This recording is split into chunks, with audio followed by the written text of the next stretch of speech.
Hi everyone, in this tutorial, I'll show you how to mute individual apps with EarTrumpet in 2026. Let's get started. First, make sure EarTrumpet is installed and running on your Windows computer. Now open any application that plays sound. For this example, I'll open YouTube in Google Chrome and play a video.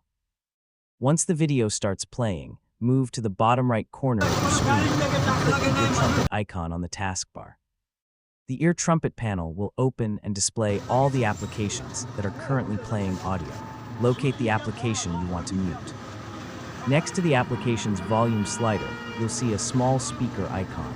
Click that speaker icon once. As soon as you click it, the application will be muted, and you'll notice that only this app stops playing sound while the audio from other applications continues normally. EarTrumpet lets you mute or unmute each app independently without affecting the system's master volume. If you want to turn the sound back on, simply click the same speaker icon again. The application's audio will be restored immediately. You can repeat these same steps for any other application shown in EarTrumpet. That's it. You have successfully muted an individual app using EarTrumpet.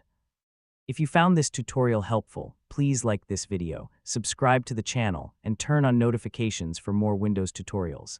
Thanks for watching, and I'll see you in the next video.